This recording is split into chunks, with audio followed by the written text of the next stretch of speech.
Mis queridos peregrinos, parece que nuestra peregrinación se está haciendo rutinaria porque seguimos en el desierto y buscamos lugarcitos y rincones donde refugiarnos un poco del viento y del sol, aunque no siempre lo logramos como aquí.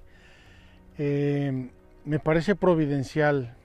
Me gustaría que ustedes sintieran en esta presencia del desierto, en este calor, que sintieran y experimentaran lo que fue el Éxodo. No estamos buscando lugares bonitos, simpáticos, no estamos buscando un oasis para refrescarnos. Estamos viviendo el Éxodo, lo estamos experimentando día a día con ustedes y por ustedes. Pues bien, llegamos aquí cerca de Refidim y todavía no llegamos al Sinaí, todavía nos faltan unas jornadas. Llegamos a un lugar importantísimo. El pueblo va a experimentar sed, se les agota el agua, tienen sed, buscan alrededor, no hay agua por ningún lado, se están muriendo de sed y vuelven a murmurar contra Dios y contra Moisés. Primera parte de nuestra reflexión bíblica de hoy. Segunda parte de nuestra reflexión bíblica, el pueblo de Amalek, los amalecitas, van a atacar al pueblo de Israel. Moisés le va a pedir a Josué que tome algunos hombres para que presenten batalla a los amalecitas. Es la primera vez que aparece Josué en escena y Moisés desde la cima de una colina está viendo la batalla en oración con los brazos levantados en cruz. Cuando se cansa y le empiezan a bajar los brazos, el pueblo de Israel empieza a perder. Cuando levanta los brazos y persevera en la oración, el pueblo de Israel está ganando la batalla hasta el punto que Aarón y Hur le van a poner unas piedras debajo de los brazos para que se mantenga en oración hasta que finalmente el pueblo de Israel prevalece. Vamos a ver estos pasajes y vamos a tratar de entender el significado bíblico maravilloso que Yahvé Dios nos quiere dar a través de estos momentos del Éxodo. Sé que voy buscando una salida, que mi alma puede estar perdida si me separo de tu guía y dirección. Sé que esta vida es un camino para hallar la salvación.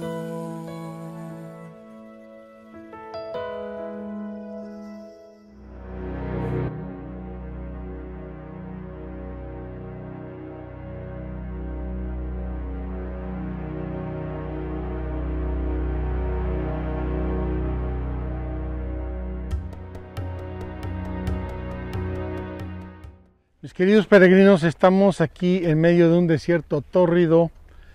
Estamos guareciéndonos un poco del viento detrás de este montículo que nos sirve perfectamente de escenario para este capítulo 17 del Éxodo. Como ven, comenzamos del capítulo primero, hemos ido caminando en el Éxodo y vamos ya en el capítulo 17 del Éxodo. Importantísimo hoy el bastón de Moisés. Vamos a leer el primer pasaje y lo comentamos. Brota agua de la roca. Quiero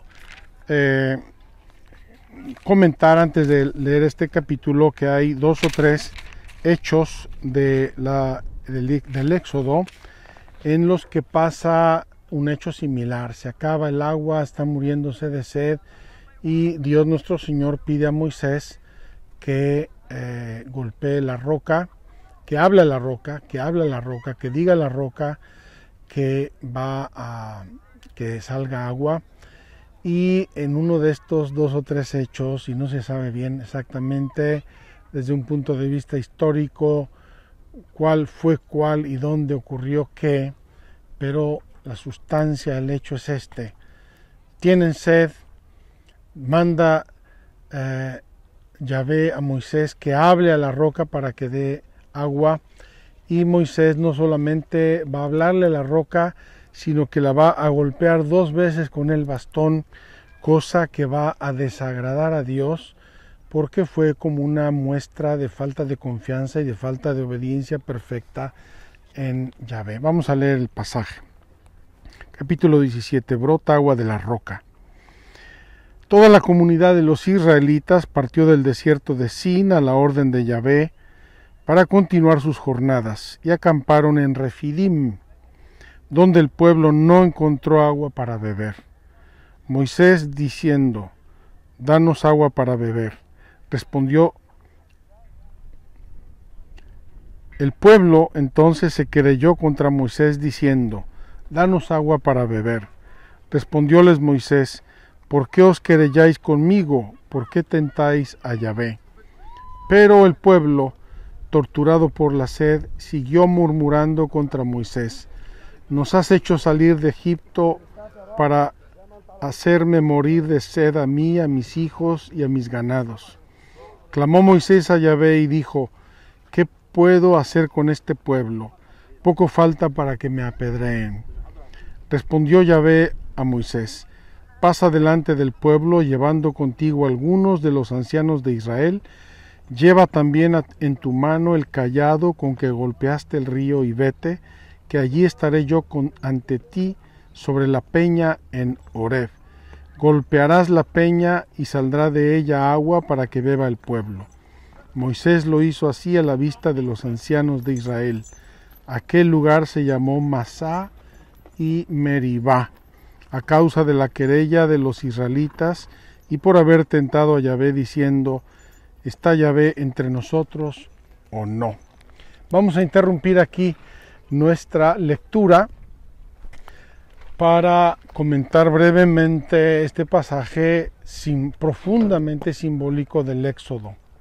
En primer lugar, el pueblo continúa según las órdenes de Yahvé y llegan a un lugar, Refidim, en el desierto de Sin, en el Sinaí, y no hay agua. No hay agua. Nosotros traemos nuestra cantimplora y de vez en cuando tomamos un poquito de agua, y voy a tomar porque estoy muerto de sed.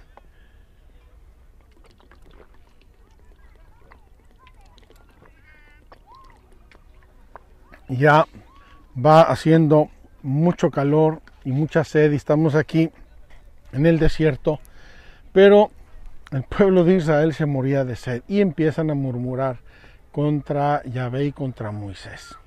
Y como escuchamos, Yahvé le dice: toma el báculo, super báculo de Moisés, toma el báculo con que golpeaste el mar rojo y golpea la piedra.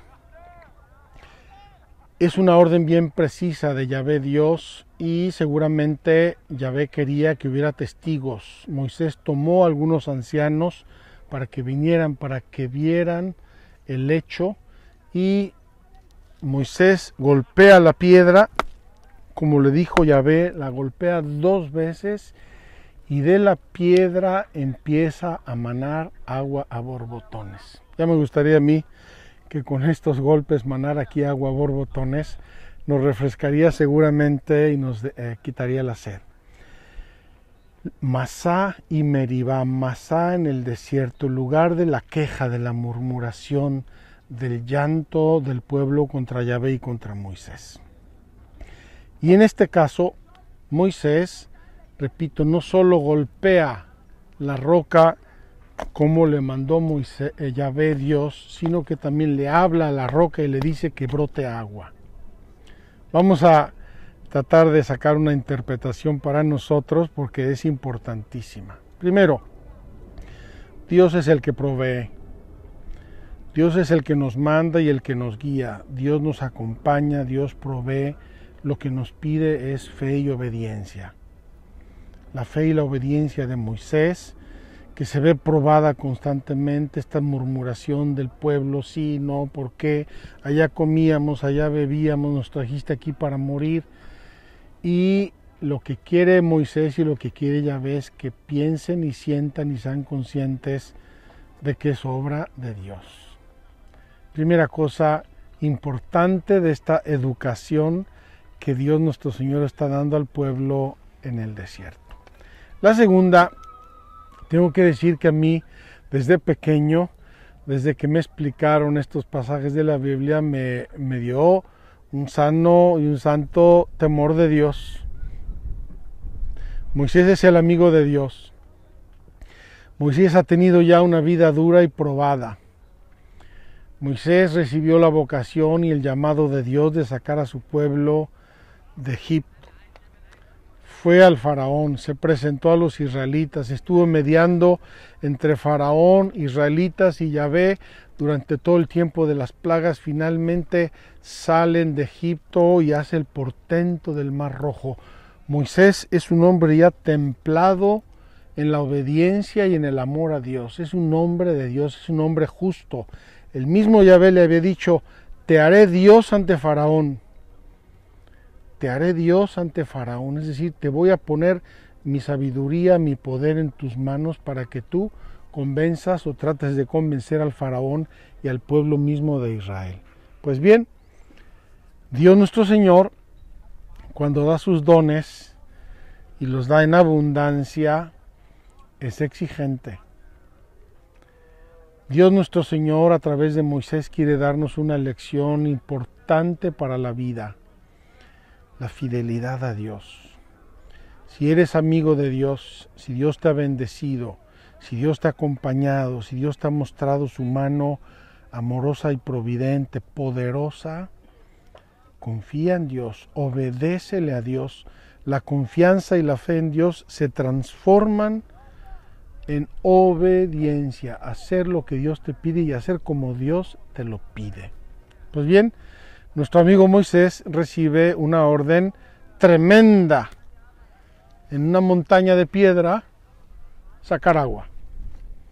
Y no duda, o parece que no duda Moisés. Seguramente Dios, viendo su corazón, entendió más a profundidad lo que nosotros vemos por fuera. El hecho es que Moisés llega ante la roca con el bastón y no solamente va a golpear 2 veces la roca, sino que le va a decir a la roca que emane agua. Y eso Dios no se lo había dicho. Y es aquí cuando Yahvé Dios le va a decir a Moisés: por haber dudado, es decir, por no haberme obedecido exactamente como yo te lo había mandado, vas a guiar al pueblo de Dios, lo vas a llevar hasta la tierra prometida, vas a ver la tierra prometida, pero a ti ya no te va a tocar entrar allí. Lo expresa la Sagrada Escritura sin ambajes y sin rodeos, como un pequeño castigo de Dios. Digo pequeño porque Dios no le retiró a Moisés su favor, Dios no le retiró su misión. Moisés continuó siendo el amigo de Dios. Vamos a ver todavía cuántas obras maravillosas va a realizar Moisés, pero la alegría y el gozo de entrar a la tierra prometida, Dios no se lo dio a Moisés, y quizá eso fue para él una grande purificación en esta vida, para después ir al gozo eterno de Dios. Por eso nosotros celebramos a Moisés como santo. En las letanías de los santos tenemos a Moisés con Abraham, con los patriarcas y profetas.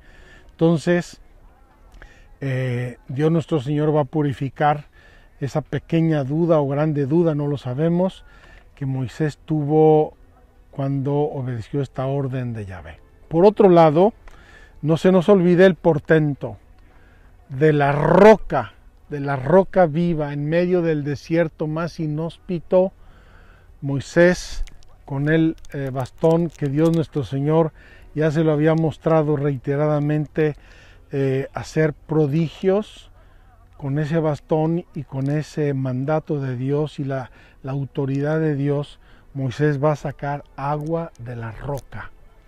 Qué hermoso, queridos hermanos, y qué aleccionador para nosotros cuando a veces no vemos, cuando las evidencias son opuestas, son contrarias, cuando ni la razón ni la previdencia humana nos ayuda a ver cómo ni por dónde confiar en Dios. Dios tiene sus caminos, Dios realiza prodigios, Dios cambia la suerte de los hombres. Dios puede hacer lo que quiera y como quiera, cuando Él quiera. Como ya les he dicho más de alguna vez, cuando Dios quiere algo, se hace. se hace. Esta es la experiencia de Moisés y esta es la experiencia del pueblo de Dios. Pero vamos a dar un paso más, siguiendo con nuestro capítulo 17. Voy a dejar aquí mi bastón, porque si no me va a estorbar. Y quiero leer la segunda parte del capítulo 17, también es un medio párrafo muy interesante. Vinieron los amalecitas y atacaron a Israel en Refidim. Moisés dijo a Josué, primera vez que aparece Josué en las narraciones bíblicas. Moisés dijo a Josué: elígete algunos hombres y sal mañana a combatir contra Amalec. Yo me pondré en la cima del monte con el cayado de Dios en mi mano. Josué cumplió las órdenes de Moisés y salió a combatir contra Amalec. Mientras tanto, Moisés, Aarón y Hur subieron a la cima del monte. Y sucedió que mientras Moisés tenía alzadas las manos, prevalecía Israel, pero cuando las bajaba, prevalecía Amalec. Se le cansaron las manos a Moisés, y entonces ellos tomaron unas piedras y se las pusieron debajo. Él se sentó sobre ella, mientras Aarón y Hur le sostenían las manos, uno a un lado y otro al otro, y así resistieron sus manos hasta la puesta del sol. Josué derrotó a Amalec y a su pueblo a filo de espada. Yahvé dijo a Moisés: escribe esto en un libro para que sirva de recuerdo, y haz saber a Josué que yo borré por completo la memoria de Amalec de debajo de los cielos. Después edificó Moisés un altar al que puso por nombre Yahvé Nisí, diciendo: la bandera de Yahvé en la mano. Yahvé está en guerra con Amalec de generación en generación. Termina nuestro capítulo 17 del Éxodo y quiero completar nuestra reflexión de hoy aquí debajo del desierto, donde el sol ya nos está un poco machacando. Vienen los amalecitas con toda razón y con todo derecho, porque Israel está cruzando su territorio y vienen a atacarlo. Moisés dice a Josué: toma hombres, no sabemos cuántos, toma hombres y ve a defendernos contra Amalec. Y dice simplemente: Moisés se subió a la colina de un monte a ver cómo iba la batalla y tenía el bastón de mando, el cetro en su mano, y oraba a Dios por el éxito de la batalla. La batalla continúa, pasan horas, Moisés está agotado, está cansado, hace un sol terrible. Llegan a Aarón y Hur, le ponen una silla para que se siente y ellos le sostienen los brazos. En otro pasaje de la escritura dirá que le ponen también ahí unas piedras donde colocar los brazos. Mientras Moisés mantiene los brazos en alto, a Israel vence. Cuando se empieza a cansar y empieza a bajarlos, Israel empieza a perder. Pero gracias a la ayuda de Aarón y de Hur, Moisés mantiene hasta el atardecer sus brazos en oración y con eso Israel vence. Termina nuestra escritura de hoy, nuestro pasaje, diciendo: dile a Josué, Yahvé le dice a Moisés, dile a Josué que fui yo el que vencí, que no se sienta él el campeón y el héroe, porque fui yo estaba con él, yo fui el que provoqué esa derrota de los amalecitas. ¿Qué nos enseña a nosotros este pasaje de la Biblia?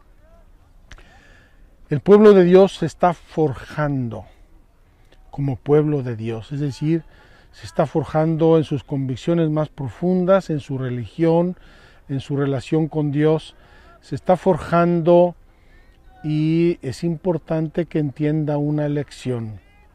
Nosotros también la tenemos que entender en ese camino de nuestra maduración espiritual y religiosa. Hay que orar. Hay muchas cosas en la vida que dependen solo de Dios. Y no podemos bajar la guardia, no podemos bajar la vigilancia, no podemos dejar de orar. Y aquí, queridos hermanos, quisiera yo hacer una conexión con nuestra vida, la vida del día a día, de todos y cada uno de nosotros. Quiero referir de modo anónimo muchos hechos que me han pasado de esto. Una muchachita preciosa que tiene un novio, está a punto de casarse, las cosas se tuercen y rompen su relación. Él y ella están hechos polvo. ¿Qué va a pasar? Yo que me tenía tantas ilusiones, yo que había soñado, ya tenía yo el anillo, ya teníamos hasta la casa, teníamos todo y todo se fue al garete. ¿Y ahora qué vamos a hacer? Ahora vamos a dejar actuar a Dios. Ahora vamos a levantar nuestra alma, ya no los brazos, nuestra alma en oración. Dios tiene sus caminos. Seguramente eso que yo no veo y yo no entiendo porque no conozco el futuro, Dios sí lo conoce y Dios va a mostrar su providencia y Dios me va a llevar por un camino mejor, aunque ahora yo no lo vea ni lo entienda. Soy un hombre, tengo esposa, tengo hijos, llega la pandemia y yo pierdo mi trabajo. De la noche a la mañana, mis expectativas, mis deudas probablemente, mis gastos, mi día a día, mi familia, mis hijos, y yo no tengo medios de subsistencia y empiezan a pasar meses, probablemente años, y yo no consigo trabajo. ¿Qué está pasando? ¿Qué va a pasar? ¿A dónde vamos a terminar? ¿Qué es esto? Momento propicio, importantísimo para creer en Dios y perseverar en Dios y en la oración. Intensifica tu fe, intensifica tu confianza. Si te rompieras una pierna, irías al hospital corriendo a que te operen y te la curen y te la enyesen. Si flaquea tu fe y tu esperanza, es el momento de fortalecerla, es el momento de pedirle a Dios con insistencia: Señor, confío en ti, Señor, estoy en tus manos, ayúdame, acompáñame, ilumíname. Una preciosa familia tiene un hijo o una hija que se enferman. La incógnita del qué va a pasar, la incógnita del diagnóstico que le van a dar, la incógnita del futuro, qué va a ser de mi hijo, qué va a ser de mi hija, qué va a pasar, cómo podemos sanarla, qué más podemos hacer. Momento precioso para crecer en la fe y en el amor a Dios y ponernos en las manos de Dios. Queridos amigos, no son muchas palabrerías, nos va a decir Jesús en el Evangelio. Nuestro Padre sabe antes de que le pidamos lo que necesitamos. Fe, amor, confianza en su providencia, abandono en su poder. Ciertamente, no quiero decir con esto que tenemos que tener una actitud fideísta, superficial o tonta, ¿verdad? Sino a Dios rogando y con el mazo dando. Eso está clarísimo. A Dios rogando y con el mazo dando, pero a Dios rogando. Es decir, confiando en Él, esperando en Él, amándole, abandonándonos a sus manos, a su providencia, y Él va a actuar. Podríamos poner innumerables ejemplos: trabajo, salud, futuro. Quiero hablar ahora de un tema que agobia mucho a muchos peregrinos que me están escuchando, y es el tema de la política y del gobierno y del futuro. Tenemos un mal gobierno, tenemos un gobierno ideologizado, tenemos una grande corrupción social. ¿Qué va a ser de nosotros? ¿Por dónde vamos a caminar? ¿Cuál será nuestro futuro? ¿Cuál será el futuro de mis hijos? Confianza en Dios, a Dios rogando y con el mazo dando. Cada uno de nosotros tenemos que examinar qué podemos hacer, cómo podemos mejorar nuestra vida social, nuestra vida personal, nuestra vida familiar, a Dios rogando y con el mazo dando. Abandonar en manos de Dios el futuro, la humanidad, la educación de los jóvenes, su vocación, su matrimonio, las familias, esos males que han aquejado a la historia de la humanidad no han durado muchísimo y caen, surgen otros, caen esos otros, surgen otros. Acuérdense de los dos rieles de la historia de la humanidad, el riel de Dios que nos hace perseverar y madurar, y el riel nuestro que a veces es tan torcido y tan enredado, pero al fin y al cabo agarrado a la providencia de Dios. Me atrevo a hacer una última imagen para terminar hoy nuestra reflexión bíblica en el Éxodo. Estos dos rieles, el de Dios, firme, sólido, constante, nivelado, precioso, perfecto. El de los hombres, roto, dividido, torcido, desnivelado, subidas, bajadas, es un desastre. A nosotros el inclinarnos más hacia la vida natural, los hombres, el confiar en los hombres o el confiar en Dios. A nosotros el apoyarnos en Dios, en esa solidez y en esa confianza, o el apoyarnos en la historia humana que nos da tantos sobresaltos y tantas sorpresas, no siempre hermosas. Quiero terminar la reflexión con una frase de la Biblia. Y hace muchos años leí, no lo he verificado yo, que si uno divide matemáticamente los versículos de toda la Biblia, el versículo central es este, y quiero traerlo a colación ante esta reflexión. Dichoso el hombre que confía en Dios y maldito el hombre que confía en el hombre. Dichoso, feliz, seguro, tranquilo el hombre que confía en Dios y maldito el hombre que confía en el hombre. Es una frase muy fuerte, parece una disyuntiva tremenda que nos invita a ser radicales, pero es verdad. Si confiamos en Dios, pongamos toda nuestra confianza en Dios. Si confiamos en el hombre, probablemente seremos defraudados, seremos deshonrados, seremos tratados injustamente y vamos a sufrir y a lamentarnos siempre. Ojalá pudiéramos confiar en Dios y en los hombres y ser hombres de bien también nosotros. Aprendamos pues de Moisés, aprendamos de sus brazos, imagen de la cruz de Cristo y de la entrega total como Cristo por nuestra salvación para obtener el favor y la providencia de Dios. Vamos ahora a pasar brevemente a nuestra catequesis de hoy, las virtudes teologales, precisamente las gracias y dones que Dios nos da para poder vivir verdaderamente según Él nos enseña.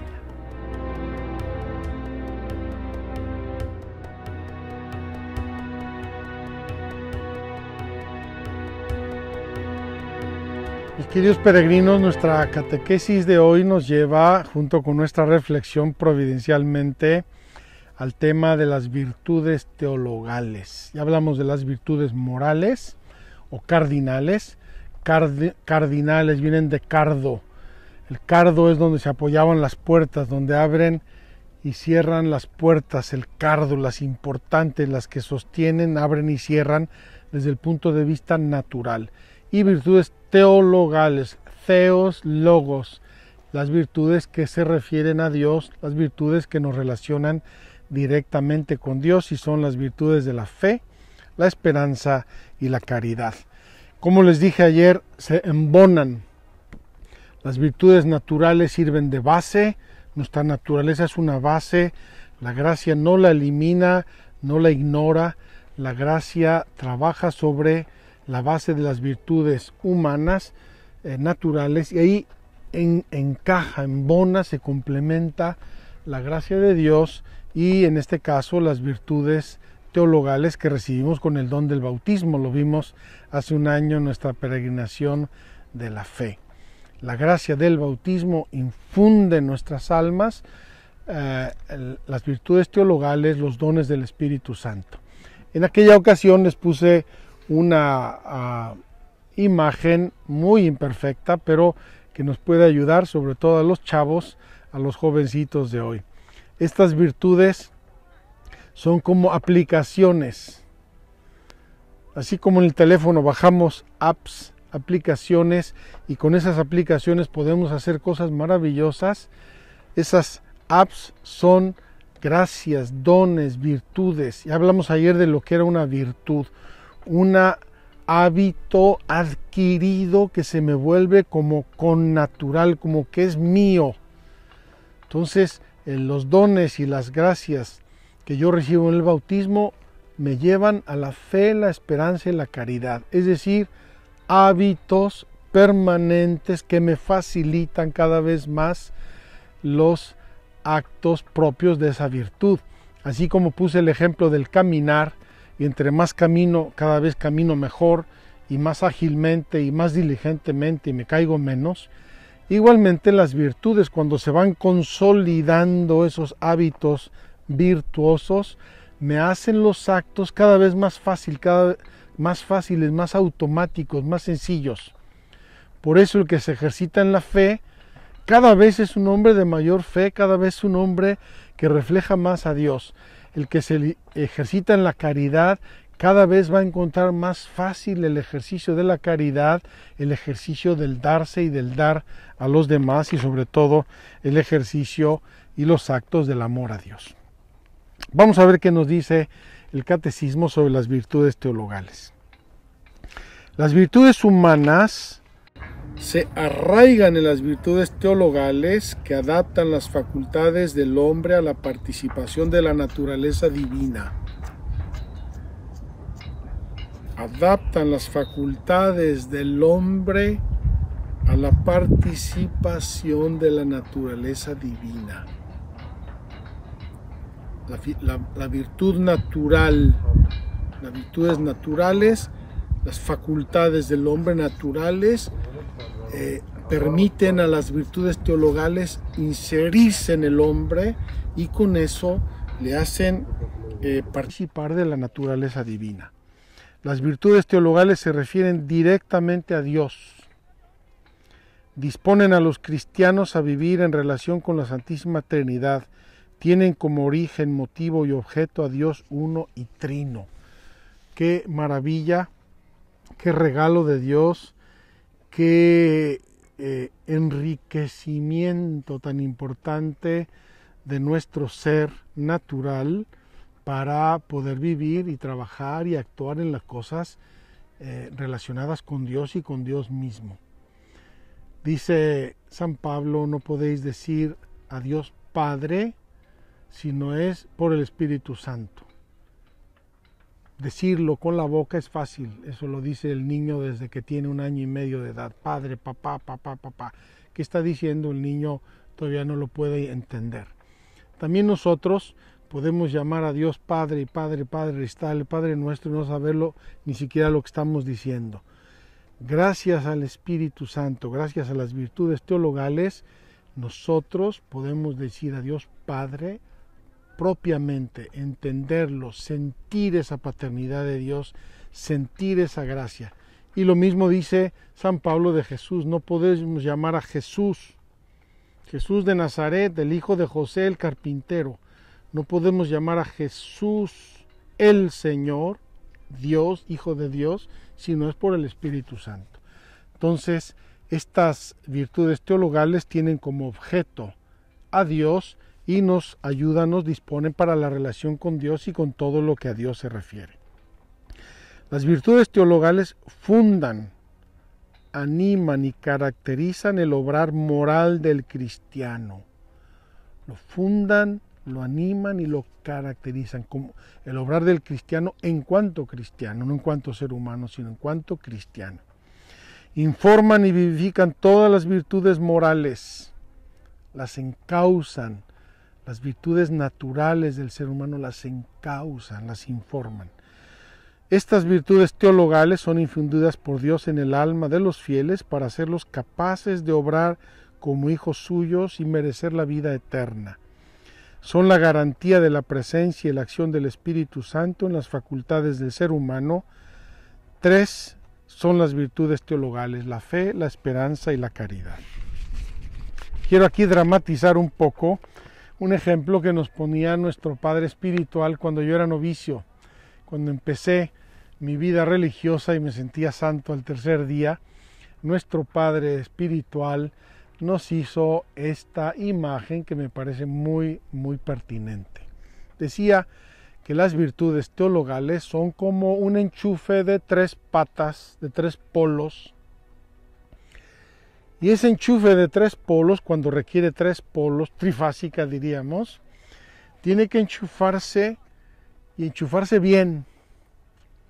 Y entonces la lámpara enciende, el aparato funciona, el coche, la bicicleta eléctrica camina, porque está bien enchufada. Los 3 polos, la fe, la esperanza y la caridad, están bien enchufadas y reciben de Dios la fuerza, la energía, la virtud que uno necesita para hacer los actos propios de Dios. Ahora vamos a ver cuáles son. Ese enchufe, la fe, la esperanza y la caridad. Por eso nos decía nuestro maestro de novicios: hermanitos, tienen que vivir enchufados, enchúfense, enchúfense. Y cuando íbamos a dirección espiritual le decíamos: oiga, padre, me pasa esto, fíjese, tengo dudas, no sé qué. Hermanito, enchúfese, enchúfese, enchúfese. Es decir, conéctese con la vida de Dios que ya tiene en su alma por la gracia del bautismo, pero ejercítela, ejercítela, crezca para que ese enchufe le haga llegar toda la corriente que necesita para actuar como Dios quiere que actúe, para actuar como una persona sobrenatural, para que pueda responder a las cosas de Dios. Vamos a ver qué nos dice el Catecismo sobre el don de la fe en este contexto de la vida moral. La fe es la virtud teologal por la que creemos en Dios y en todo lo que Él nos ha dicho y revelado, y que la Iglesia Santa nos propone, porque Él es la verdad misma. Por la fe el hombre se entrega entera y libremente a Dios. Por eso el creyente se esfuerza por conocer y hacer la voluntad de Dios. Dice San Pablo: el justo vivirá por la fe. La fe viva actúa en la caridad. Quiero recordarles algo que hablamos hace ya 2 años en nuestra peregrinación de la fe. La fe, en su definición más simple y más banal, es creerle algo a alguien. Creerle algo a alguien, es decir, aceptar que alguna persona, por su autoridad, por su credibilidad, me está diciendo la verdad de lo que me dice. Y quiero decirles, para su sorpresa, que nosotros vivimos de la fe en todo. Yo no he verificado si el mundo es redondo, ni lo puedo verificar. Yo lo creo porque me han mandado imágenes que me dicen que el mundo es redondo y yo lo creo. Yo no sé si la química es verdad en todo lo que me han enseñado de la química, los elementos y los átomos. Yo no lo sé, yo no lo creo, me lo han enseñado y lo creo. Creo a las ciencias, creo a los científicos, creo. Hay miles de cosas que yo no sé, las creo porque me las enseñaron mis padres. Entonces, por la autoridad de mis padres, autoridad moral, yo creí lo que me dijeron, que mis abuelos eran mis abuelos, que mis tíos eran mis tíos, etcétera, etcétera. Todos esos conocimientos elementales de nuestra infancia. Yo voy a un restaurante y pido no sé qué y creo que me van a traer eso. Vivimos de la fe en un modo increíble. Fe humana, pero también de la fe sobrenatural, de la fe en Dios. Porque creemos a Dios y creemos que Dios hizo lo que hizo, creemos que Dios enseñó lo que enseñó, creemos que Dios nos transmite a través de su Santa Iglesia lo que nos transmite. Y esa fe en Dios me hace creer en las cosas de Dios, en las verdades de Dios, y me hace creer firmemente en ellas y abandonarme, según esa creencia, a lo que me enseña la fe. El don de la fe permanece en el que no ha pecado contra ella. Yo puedo dañar mi fe, yo puedo lastimar mi fe, no porque tenga alguna duda razonable, hay dudas que a veces tenemos, normalmente no son dudas de fe, son ignorancias supinas. En fin, podemos tener dudas y eso no pasa nada, no pasa nada. ni llegan a ser pecados si no las aceptamos y si no les damos vueltas tontas. Hay que resolverlas. A veces nuestra fe madura a través de dudas, y hay santos que han tenido dudas terribles y a través de esas dudas han llegado a la certeza de la fe por el ejercicio de la fe. A veces permanece en los que no han pecado contra esa fe. Pero es verdad que la fe sin obras se muere. La carta de Santiago, el apóstol Santiago nos insiste y nos enseña esto. Háblame de tu fe y muéstramela en tus obras. No me vengas a decir creo, creo, creo si tus obras contradicen lo que dices creer. La fe sin obras es una fe muerta. Y aquí quiero decirles, mis queridos peregrinos, cuánto me preocupa a veces que nos digamos creyentes. Yo creo en Dios, y sí, yo soy un creyente. A misa no voy, los sacramentos no los recibo, pero yo sí creo en Dios. La fe sin obras es una fe muerta. Tenemos que vivir verdaderamente conforme a lo que nos enseña la fe. Si creo en Dios, y estoy aferrado al dinero como a mi Dios, puede ser que mi fe esté un poco enclencle o que sea un poco muerta. Tenemos que cuidar nuestra fe. Y la fe de un discípulo de Cristo, de un cristiano, no debe solo guardar la fe y vivir de ella, sino profesarla, testimoniarla con firmeza y difundirla. El que transmite la fe la aumenta, el que la comparte la robustece, el que la enseña la aprende. No hay mejor modo de aprender que enseñar. Aquí quisiera yo hacer una invitación una vez más, ya lo he dicho muchas veces. Seamos catequistas, enseñemos a los que no saben, especialmente a los niños, eduquémosles en la fe. Padres de familia, jóvenes, la tarea más bella y más importante que pueden hacer es dibujar en el alma de sus hijos los trazos de Dios, del rostro de Dios. La fe es el regalo más grande que pueden hacerles. Olvídense de coches, regalos, motos, teléfonos. Eso ya vendrá, y si no se lo comprarán ellos. Edúquenles en la fe, transmítanles la fe con su vida, con sus gestos, con sus actitudes. Transmítanle la fe a sus hijos, porque entonces su gran riqueza será Dios. La fe que no se vive y no se transmite es muerta. La fe que se comparte crece y se multiplica. Viene luego la virtud de la esperanza. ¿Qué dice de la esperanza el catecismo? La esperanza es la virtud teologal por la que aspiramos al reino de los cielos y a la vida eterna como felicidad nuestra, poniendo nuestra confianza en las promesas de Cristo y apoyándonos no en nuestras fuerzas, sino en el auxilio de la gracia del Espíritu Santo. Mantengamos firme la confesión de la esperanza, pues fiel es el autor de las promesas. Queridos hermanos, el tender firmemente y determinadamente al cielo siempre es gracias a la virtud de la esperanza. ¿Por qué? Porque en el camino de la vida a veces se nos pierde el horizonte, nos ciega el sol, nos ciegan otras cosas, se nos pierde el horizonte y tenemos que perseverar, tenemos que creer en la bienaventuranza eterna. Yo no me privé de muchas cosas porque soy un tonto o no quiero disfrutarlas como las disfrutan muchos otros. Me he privado de muchas cosas para vivir las virtudes cristianas y humanas y poder alcanzar el cielo, el premio del cielo.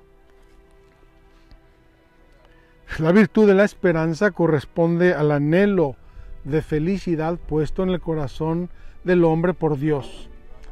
Ese programa natural con que nacemos todos los seres humanos encuentra en el enchufe de la esperanza la fuerza sobrenatural para querer ser felices, verdadera y ciertamente felices en esta vida y en la otra, y no corretear luciérnagas cuando tenemos al sol que nos da la vida.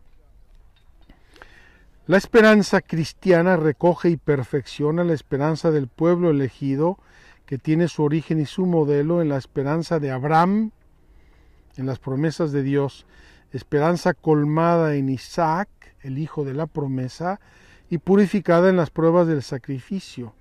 Esperando contra toda esperanza, creyó y fue hecho padre de muchas naciones. Abraham creyó en Dios y por esa fe esperó contra lo que no veía, contra lo que no entendía, con lo que era contradictorio. Por eso llegó con el cuchillo a obedecer a Dios y casi a matar a Isaac, cuando Dios le para el brazo y le dice: ahora sé que temes a Dios, ahora sé que crees en mí. Impresionante la esperanza de nuestro padre Abraham. La esperanza cristiana rodea y anima todo el mensaje cristiano. El Evangelio por todas partes nos habla de confiar, de esperar, de perseverar, de luchar, de no desistir, y por eso la esperanza tiene un símbolo que a mí me encanta.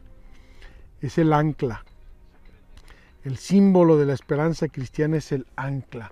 Es ancla que nos mantiene anclados al suelo. Llegan mareas, llegan vientos, llegan tormentas, llegan olas, y yo estoy anclado.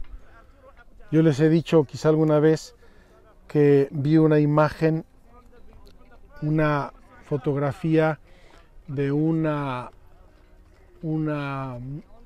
islote en el mar, un islote de roca en el mar, y se ve una ola así inmensa que golpea ese islote, y ese islote queda inconmovible. Está anclado en la esperanza. Finalmente, esa esperanza nos ayuda a esperar la gloria y la salvación eterna. Esa esperanza es el creer que un día vamos a estar en el cielo, unidos a Dios en la eternidad. Nos ayuda a perseverar en las luchas, nos ayuda a tener paciencia, nos ayuda a tener constancia, nos ayuda a perseverar con la esperanza final y definitiva, que es llegar un día a la gloria del cielo, a la eternidad. Termino nuestras reflexiones con la virtud de la caridad. Qué hermoso terminar con la virtud reina, la virtud que perfecciona a todo eso que en el corazón del ser humano llamamos hábitos. Todos esos hábitos permanentes, todas esas virtudes, ese sistema operativo del ser humano para el bien, esas aplicaciones que descargamos y que Dios nos regala desde el cielo, no desde Apple, sino desde el cielo, y las incorporamos en nuestra alma como hábitos que nos ayudan a realizar cosas maravillosas en el orden de la fe, la esperanza y la caridad. Todo ese conjunto, todo ese mecanismo natural y sobrenatural tiene una virtud reina, la virtud de la caridad, el amor. El amor es nuestra participación más perfecta de la naturaleza de Dios, porque Dios es amor. Vamos a decir que nos enseña el catecismo. La caridad es la virtud teologal por la cual amamos a Dios sobre todas las cosas, por Él mismo, y a nuestro prójimo como a nosotros mismos, por amor a Dios. Queridos hermanos, no hay duda de nada. La caridad abraza nuestra relación con Dios, abraza nuestra relación con el prójimo y abraza nuestra relación con nosotros mismos. Eso es la grande maravilla y la grande riqueza que la caridad nos deja en el corazón. Jesús por eso en el sermón de la última cena nos da unos trazos maravillosos. Mi mandamiento, el mandamiento nuevo, el mandamiento que les hará distinguirse de los demás, el mandamiento por el cual os reconocerán entre todos los hombres. Mirad cómo se aman. Las palabras de Jesús son inconfundibles, y mucho más inconfundible es su ejemplo, su amor total, absoluto, universal, perfecto, que solo quiere y pretende nuestro bien. fruto del Espíritu Santo y plenitud de la ley, la caridad guarda los mandamientos de Dios y de Cristo, permaneced en mi amor. Si alguno me ama, guardará mis mandamientos. Estamos en el camino de los mandamientos, en el camino del Éxodo. Qué hermoso recordar esta frase de Jesús en este momento. Si alguno me ama, guardará mis mandamientos, y mi Padre lo amará, y vendremos a él y pondremos en él nuestra morada. ¿Qué podemos pretender de más bello, de más santo, de más feliz, de más gozoso? Que Dios nuestro Señor habite en nosotros con la gracia de su amor, y que nosotros correspondamos a ese amor a través de nuestra obediencia y de nuestra obediencia a los mandamientos. Cristo mismo nos enseñó a amar a nuestros enemigos, pedir por los que nos persigan y calumnian. Qué hermoso y qué profundo esta virtud y este mandamiento del amor, que si Jesús no nos garantizara su gracia sería impensable, sería casi inhumano pedirnos algo que es imposible de hacer. Si no tengo caridad, dice el apóstol, nada soy. Y ahí el himno de la caridad que todos nosotros conocemos. El ejercicio de todas las virtudes está animado, inspirado por la caridad. Esta es el vínculo de la perfección, es la forma de todas las virtudes. Quiero terminar aquí y decir que la caridad tiene frutos en nuestra alma, y junto con las otras virtudes tiene dones y frutos. Los dones y frutos del Espíritu Santo nos los enumera el Catecismo y los voy a leer simplemente. Sabiduría, inteligencia, consejo, fortaleza, ciencia, piedad, temor de Dios. Y los frutos maravillosos: caridad, gozo, paz, paciencia, longanimidad, bondad, benignidad, mansedumbre, fidelidad, modestia, continencia y castidad. Queridos hermanos, en nuestro recorrido por el Éxodo, y hoy con el ejemplo de la oración de Moisés y de su lucha fiel, y con esa llamadita de atención que Dios le da por haberle gritado a la roca, aprendemos de estas virtudes naturales y sobrenaturales, que son ese sistema operativo que en el alma nos lleva a ser buenos, a hacer el bien, a amar a Dios sobre todas las cosas y amar a nuestro prójimo como a nosotros mismos. También hoy me he alargado un poco, espero que les guste, que les ayude, que vayan entendiendo el mecanismo de la vida moral del ser humano, y que esto nos prepare para ir al Sinaí. Estamos ya muy cerca, en donde vamos a recibir los mandamientos de la ley de Dios. Nos vemos mañana, seguimos camino del Sinaí, y a ver qué nos depara el Catecismo, la Sagrada Escritura. Mañana pídanle a Dios que sobrevivamos a este calor y a este sol infernales. Que Dios los bendiga. Hasta mañana.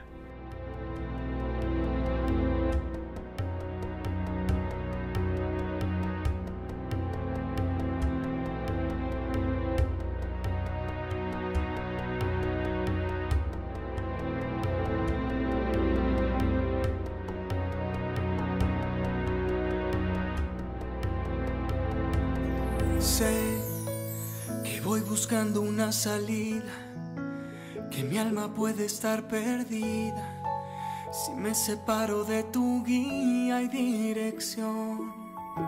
Sé que esta vida es un camino para hallar la salvación.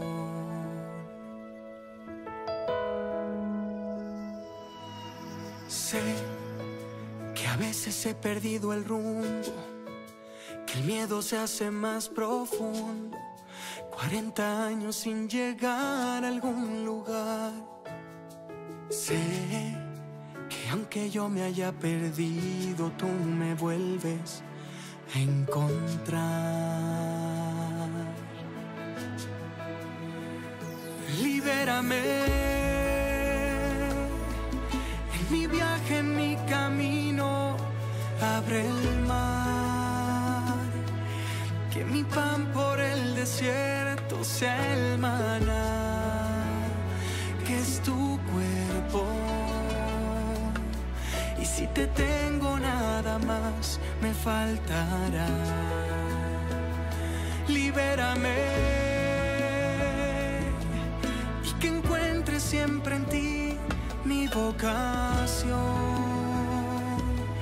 Mandamientos que nos dan la salvación, que rompen cadenas de este plan que tú escribiste, que conduce a tu presencia.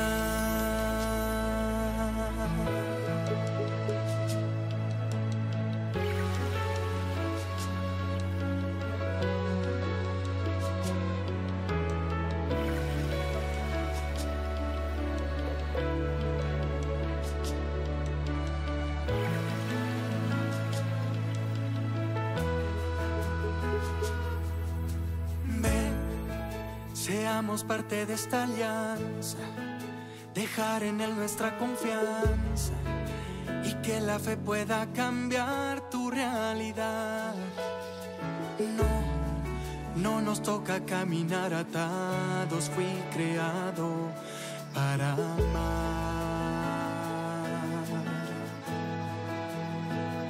Libérame en mi viaje, en mi camino, abre el mar, que mi pan por el desierto sea el maná, que es tu cuerpo.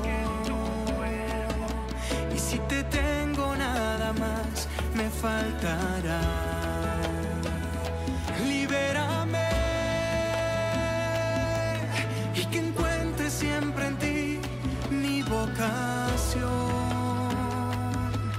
Mandamientos que nos dan la salvación, que rompen cadenas